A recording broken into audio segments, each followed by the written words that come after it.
I got this guitar last year, right? And it's Ibanez from the X series Falcon guitar, right? It's 7-string. And yeah, I was pretty stoked about it. Ever since I started playing 7-string guitars, I always played Ibanez. So I was playing an RG7620, and then I ended up playing this one all of a sudden. So yeah, I was pretty stoked about that one. There's only one of it in the world. So yeah, that was like love at first sight in the treble system. Actually, it's a shame I don't have a guitar amplifier endorsement yet, because then I could have showed you. But yes, there have been guitar, how do I say, like amplifier companies, like manufacturers that have been interested in giving me endorsements. So when I get an amplifier endorsement officially, I will definitely showcase the sound of the guitar and the amp. But there is a film of me out there on YouTube recording with the Falcon, so people can actually hear, you know, how it sounds like. Everything on the EP was done with the Falcon. So yeah, everybody, I think every time that I've been taking it to like a guitar tech or whatever, you know, to get it set up, people always tell me, oh, what an amazing guitar, it looks amazing, it sounds amazing.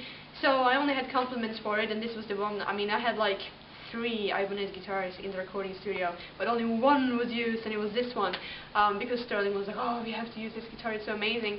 So it's not just the looks, it sounds amazing too, because this was the one we picked, and this is the one we actually used.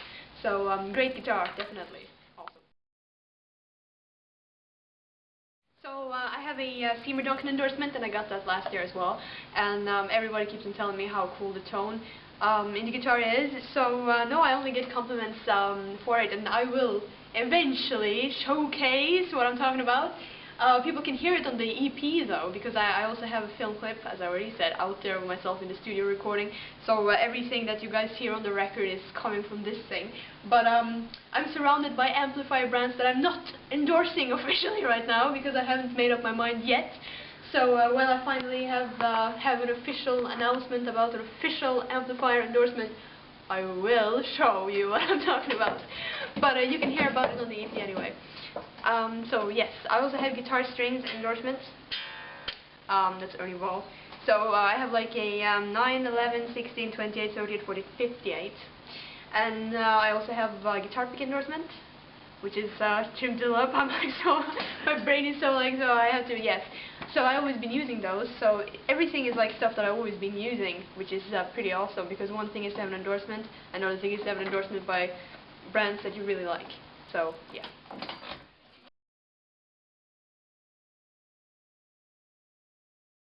It was pretty cool because we picked them up at the airport, and the first thing I told Sterling was that I wanted to make a organic recording, because I don't really like music that sounds fake. That was the thing that he wanted to do as well, so we agreed, like, straight away what kind of a record we wanted to make. And no, it was really cool. I mean, I was a bit worried before we were going to start working together, because I was hoping that it was not going to be, you hear about weird record producers. I can see that. Oh yeah, I can say that. Anyways, yeah, you hear about weird record producers that are kind of eccentric, so I was really happy that he actually came to the studio himself and didn't just like send his engineer or anything like that. So he was in the studio all the time, and was a proper record producer, you know, with his ideas, and we spent a lot of time focusing on the sound.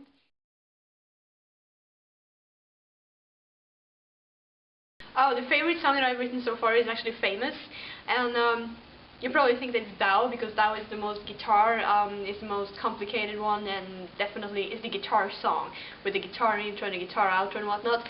But as a songwriter, which is, I mean, I started to play guitar because I wanted to be a songwriter, so the song I'm the most happy with is Famous.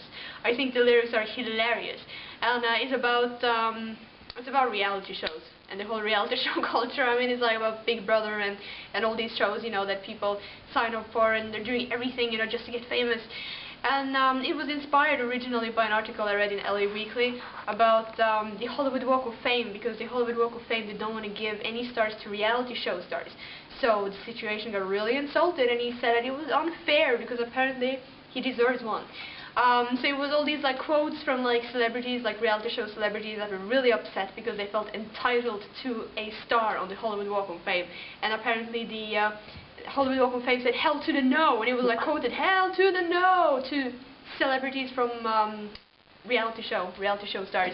So that was the inspiration for my lyric, you know, and I just ran with it. I thought it was a great article and a funny controversy, and I just couldn't be quiet about it.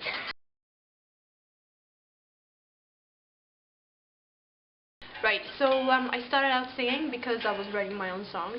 So people kept on telling me, oh, you should sing, you should sing. In 2008, that was like the first time that I ever did like a mock vocal for the demo thing I had out on my MySpace, because I started my MySpace in 2008.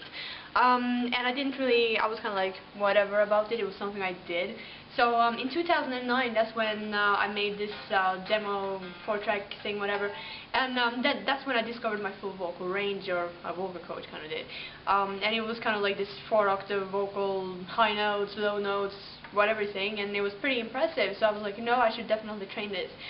So then I started, to take serious singing lessons like every day in old school bel canto technique. I mean, there are so many singers who say that they've been classically trained, so I'm kind of scared of saying it.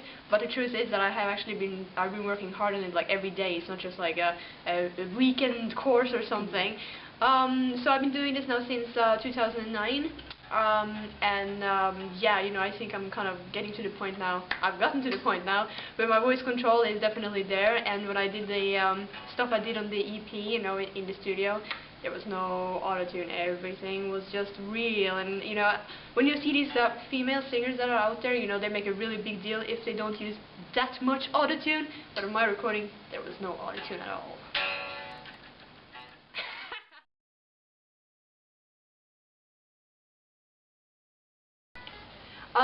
So I was asked to play the Sophie Lancaster stage on Bloodstock this year. That's going to be August the 10th, if I remember correctly. I'm pretty excited about that. It's going to be really exciting. And I have been lifting weights, doing steroids, preparing myself. I'm just going to do a really kick-ass show, and that's my battle plan for that thing.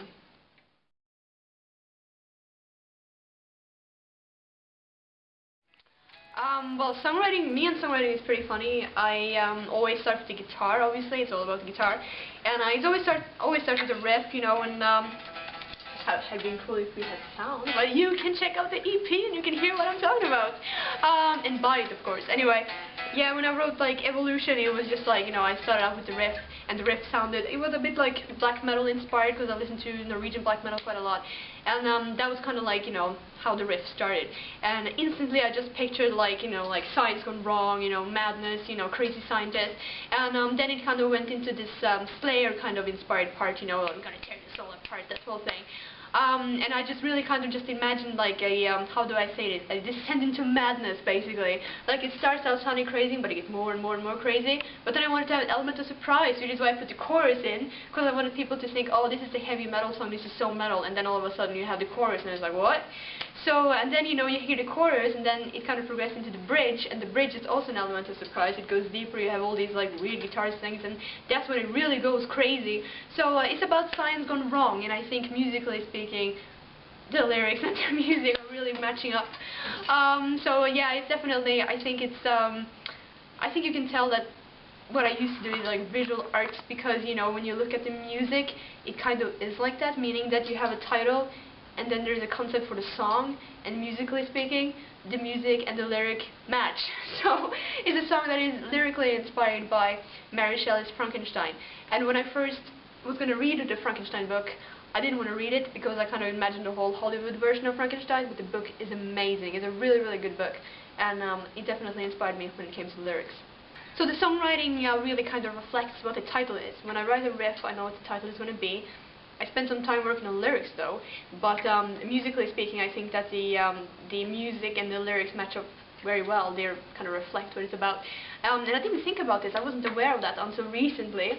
And I was thinking, hey, yeah, that's something that I'm actually doing every time, because I listen to a song like Famous, and Famous is such a commercial sounding track, and it is about fame culture, or not fame culture, but like reality show culture. So it's very like, commercial sounding, and then you have Thou, which is really kind of like angry, it's about excessive greed, and it's really like, So, the riff is what's going to basically define what the title of the song is going to be, and then I'm working from there.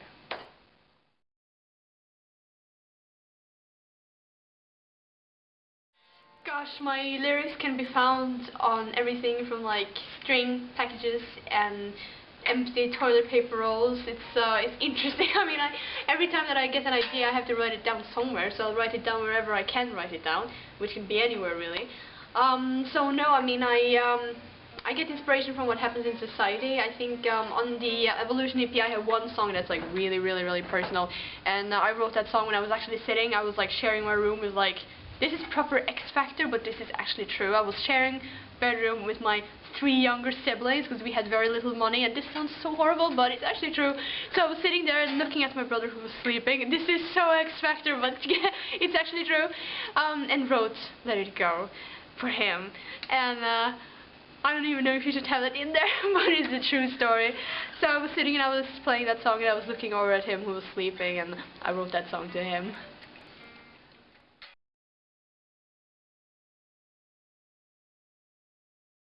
It's funny because this is one of the reasons I think for why it has been hard for me to actually find a guitar teacher that I've been getting along with, because a lot of guitar teachers, they have this whole kind of a thing that they ask you, who is your favorite guitarist, which is your favorite band, and then they tell you, yeah, you should just steal from that person as much as you can.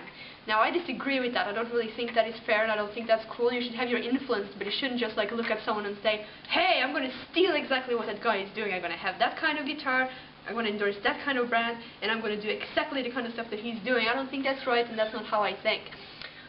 So you also have a lot of guitar teachers who just give you a lot of horrible exercises, and if you don't play their exercises the way they want you to play their exercises, they will just kind of be like, whatever. So I had some horrible experiences with guitar teachers just giving me ridiculous exercises, not really going anywhere. And it wasn't until I then met Ramon Ortiz, and the funny thing is I actually saw him on Ozfest 2007, and I really liked his band. I thought his band was amazing, Ankla, you know, I really dig them. So it was pretty cool. Then in 2010 I was introduced to him by a fellow friend, and I remember I was really impressed because he was the one that produced their record. So I was like, oh, you really made a record, that's awesome. And then he was like, yeah, you know, I can introduce you. So I started taking lessons with Ramon, and he's an awesome guitar player, and the cool thing about him though is that he understands songwriters. You know, that was actually my point when I started talking, that a lot of guitar teachers, they don't really kind of get the whole thing about having a student that is really creative. So you have like a practice diary that's a total mess because you got all these ideas for songs, and you have a guitar teacher going, oh, that's not right, you know, taking your guitar playing seriously. So I've had people saying that to me, which is not particularly fair, which is why I think it's cool to take lessons with Ramon, because he has been signed, he has been touring, playing the festival circuit, making records, playing songs, which is, you know, what it's all about. That's why people want to be in a band in the first place, you know, that's why people start playing. So I also had a couple of master classes with Steve Smythe before I went in the studio, and he gave me a lot of, you know, useful tips, you know, how to prepare for the recording, or, you know, and stuff like that. Tips that you can only get from somebody who has been there, done that, you know. So which is why, you know, I think it's cool to have guitar teachers, or have a guitar teacher then, that has all these experience, like real life experience, that most, I don't mean to sound mean or anything, but a lot of guitar teachers don't have.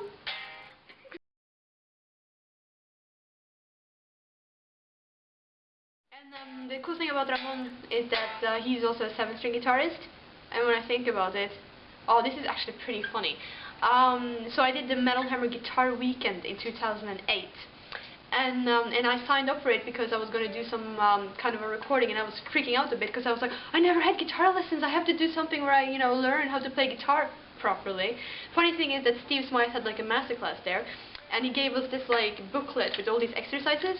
And I actually threw it in the bin. I threw it away because I was like, I don't play 7-string, and I'm never going to be sweep picking anyway. So I just threw his exercises away because I wasn't going to need them.